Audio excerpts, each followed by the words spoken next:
जय हिंद दोस्तों। साधारण ब्याज का सवाल पिछले क्लास में पढ़ रहे थे। अगर कोई नहीं वीडियो देखे तो वीडियो देखे, शुरुआत से आगे समझ में आएगा। शुरुआत बेसिक से वहां चालू किए हुए थे। चलिए यहाँ क्वेश्चन देखते हैं क्या कह रहा है। कह रहा है कितना धन 6% की साधारण ब्याज की दर पर 4 साल में के लिए कर्ज दिया जाए कि उससे उतना ही ब्याज मिले जितना 800 रुपया से 5 साल में 4.5% की दर से मिलता है। यानी दोनों का ब्याज कह रहा है समान है, तो ब्याज समान है तो हम लगाएंगे ऐसे बराबर जानते हैं कि P/T/100 होता है। इसी का फॉर्मूला लगाएंगे। कह रहा है कितना धन, यानी वह मूलधन क्या है, तो मूलधन P, यहाँ रेट है 6%, 6 टाइम दिया है 4 साल, 4/100 इतना ब्याज मिलता है। मूलधन गुने समय गुने दर बटा 100 इतना ब्याज मिलता है। और कह रहे उतना ही ब्याज मिलता है जितना 800 रुपया पर 5 साल में 4.5% रेट से 4 दाना 8 9/2 तो 9/100 और बट्टा में 9/2 वाला 2 उतना ही ब्याज मिलता है। यानी इसका ब्याज जितना मिलता है उतना ही इसका ब्याज मिलता है। दोनों का ब्याज समान कर रहे तो ब्याज को बराबर कर दिए।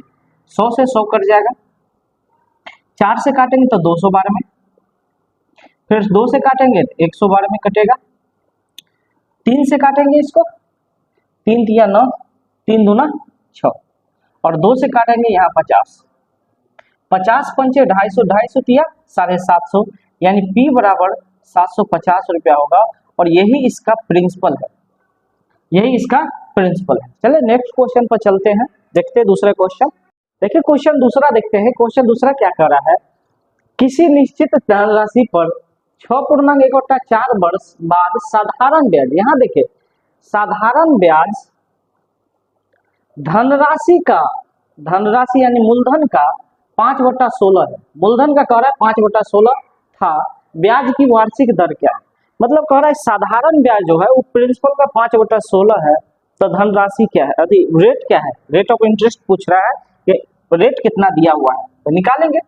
कह रहा है कि साधारण ब्याज सिंपल इंटरेस्ट जो है वो धनराशि का 5/16 है। धनराशि मतलब मूलधन का 5/16 कर देंगे। P इस साइड बट्टा में आएगा तो SI निकल गया, SI बट्टे में P बराबर 5/16। अब यहाँ देखिए कि SI साधारण ब्याज 5 आ गया और प्रिंसिपल जो है वो 16 यूनिट आ गया। रेशियो में ही निकालेंगे, अगर हमको रेट निकालना है तो रेशियो में ही रहेगा, उससे भी हम डायरेक्ट निकाल सकते हैं। साधारण ब्याज अगर 5 रुपया है तो प्रिंसिपल कितना है, 16 रुपया है। अब लगा सकते हैं साधारण ब्याज बराबर SI बराबर, जानते हैं कि SI बराबर P/T/100 होता है। इसी फॉर्मूला का लगाएंगे। SI कितना है 5 रुपया बराबर प्रिंसिपल 16 रुपया, रेट पूछ रहा है और टाइम दिया है 6 चौक 24, 1 25 बट्टा में 4, 25 बट्टा में 100 और बट्टा में 4 भी है। 25 से काटेंगे 4 बार में, 25 चौका 100, 4 से काटेंगे 4 बार में, 4 चौक 16, 4 से 4 कर जाएगा, यानी R बराबर कितना आ गया 5% रेट हो गया इसका रेट। ऑप्शन नंबर बी इसका आंसर होगा। चलिए नेक्स्ट क्वेश्चन को देखते हैं, 3 नंबर क्वेश्चन। चलिए क्वेश्चन नंबर 3 देखते हैं क्या कह रहा है। अच्छा क्वेश्चन है, ऐसा क्वेश्चन भी अक्सर एग्जाम में मिलते रहता है। कह रहा है कि प्रकाश ने बैंक से कुछ धन 8% वार्षिक साधारण ब्याज पर उधार लिया तथा वह यह धन को 12% वार्षिक दर पर उधार दे दिया। मतलब 8% दर पे उधार अपना लाया और 12% दर पे किसी को उधार दे दिया। कह रहा है सवाल में उधार दे दिया, यदि 12 वर्ष के बाद, समय दिया हुआ है 12 वर्ष, दोनों का समय समान है, 12 वर्ष के बाद प्रकाश का कुल लाभ का 320 रुपया मिलता है, यानी कुल लाभ जो है 320 रुपया मिलता है। तो कह रहा बैंक से उधार लिया गया धन कितना था। भाई कह रहा है कि एक धनराशि बैंक से कर्ज के रूप में लिया और उसी धन को फिर से हम लगा दिए, लेकिन जो कर्ज के रूप में लाए थे बैंक से उसको 8% रेट से दिया था, 8% रेट से, और उधार जो दूसरे को लगा दिए हैं वही धन को, तो 12% रेट उससे उछल रहे हैं। तो कितना प्रतिशत हम रेट उसको लाभ ले रहे हैं, 8% दर पे उधार लाए थे और 12% दर पे उधार लगा दिए, कितना प्रतिशत के प्रॉफिट ले रहे हैं, तो 4%। यही 4% के कारण कितना इसको प्रॉफिट हो रहा है, 320 रुपया का।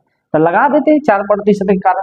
मान लेते कि प्रिंसिपल P है, मूलधन P है, समय इसका दिया हुआ है 12 साल, रेट है 4%, बट्टा में 100 और यही कह रहा है कि 320 रुपया इसको लाभ होता है। टोटल 320 रुपया लाभ होता है।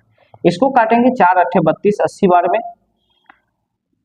4 से काटेंगे 4 तिया 12, 4 से काटेंगे 4 20 चौक 80, गुना कर देंगे इधर 2000 बटे में 3 हो जाएगा, यानी P बराबर जो निकल गया P बराबर प्रिंसिपल बराबर ये हो जाएगा 2000 बटा में 3। यही इसका प्रिंसिपल था यानी मूलधन था, जो कि यहाँ नहीं दिया हुआ है। A 3000 है, 2000 है, 4000 है और D है, इनमें से कोई नहीं, यानी इसका मूलधन जो था बैंक से जो कर्ज लिया गया था वो 2000 बटे 3 रुपया था। चलिए क्वेश्चन नंबर 4 देखते हैं। 4 नंबर क्वेश्चन क्या कर रहा है कि 500 रुपये के 2 वर्ष के लिए 2 बैंकों के ब्याजों का अंतर, मतलब 500 रुपया का मूलधन था, 2 बैंकों में जब लगाया जाता है तो उसके ब्याजों का अंतर 2.50 रुपया है। 2 वर्ष में 2.50 रुपया इसका ब्याज का अंतर है। तो कह रहा है उनकी दरों का अंतर पूछ रहा है, यानी रेट का अंतर पूछ रहा है। रेट का अंतर कितना होगा, तो भाई लगा दो इसको, वही है SI बराबर ब्याज का SI बराबर क्या होता है PRT/100 और SI कितना दिया है 2.52, यही अंतर दिया है। दोनों बैंक में जब लगाते हैं तो अंतर दिया है 2.25 रुपया का, तो 2.50 रुपया ब्याज बराबर प्रिंसिपल दिया हुआ है 500, समय दिया हुआ है 2 वर्ष और रेट दोनों का अंतर पूछ रहा है, यानी capital R minus small r, यही रेट ऑफ इंटरेस्ट मान लेते हैं और बट्टा में 100। बस इसको काटेंगे, ये पॉइंट उड़ाएंगे तो बट्टा में 00, 100 से 100 कट जाएगा, यहाँ 250 दूना 500 हो जाएगा, यानी capital R minus small r into 4, capital R minus small r into 4 बराबर इधर नहीं कुछ बचा हुआ है, कितना बचा है 1, तो capital R minus small r बराबर आ जाएगा 1/4 और 1/4 को क्या लिखते हैं 0.25%, यानी 0.25% हो जाएगा, जो कि ऑप्शन नंबर सी होगा। सी नंबर ऑप्शन इसका करेक्ट आंसर है। देखिए क्वेश्चन नंबर 5 देखते हैं, आज का लास्ट क्वेश्चन क्या कह रहा है, बहुत अच्छा क्वेश्चन है। साधारण ब्याज दर पर 800 रुपया 3 वर्षों में 956 हो जाता है, मतलब प्रिंसिपल इसका 800 रुपया था, जब 3 वर्ष छोड़ देते किसी रेट से तो वह 956 हो जाता है, इसका अमाउंट 956 रुपया हो जाता है। यदि ब्याज की दर 3% अधिक हो, मतलब जो रेट पहले था उसमें अगर 3% की वृद्धि कर दे, दर में 3% से बढ़ा दिया जाए तो 800 रुपया उतने ही समय में, यानी सेम समय 3 वर्ष में समय में कितने रुपया हो जाएगा। अब नया अमाउंट इसका क्या होगा, तो भाई देखो साधारण ब्याज में क्या होता है कि प्रत्येक साल का ब्याज हमेशा समान होता है, जितने भी साल का निकालेंगे वो हमेशा प्रिंसिपल निकलता है और प्रत्येक साल का ब्याज हमेशा समान होता है। तो कह रहा है 800 रुपया 3 वर्षों में किसी रेट से के कारण 956 रुपया इसका अमाउंट हो गया है, पहला अमाउंट 956 रुपया हो गया। अब जो इसका ब्याज कह रहा है कि अगर वह दर 3% बढ़ा दिया जाए, रेट में 3% की वृद्धि कर दे, तब उतने ही समय में यानी 3 वर्ष में ही अब कितना अमाउंट हो जाएगा, अब कितना मिश्रण हो जाएगा।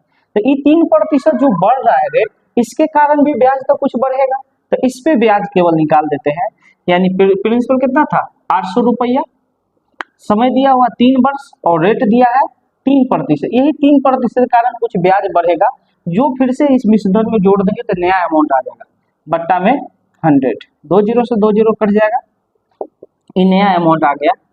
ये बराबर 956 रुपया तो पहले था ही, प्लस 8 3 24 तिया 72 जोड़ देंगे, ए बराबर 6 2 8 7 5 12 9 1 1028 रुपया, यानी नया इसका मिश्रण जो हो जाएगा, अमाउंट जो हो जाएगा वो 1028 रुपया, ऑप्शन नंबर सी। अगर क्वेश्चन समझ में आया तो लाइक शेयर एवं सब्सक्राइब करें। Thank you.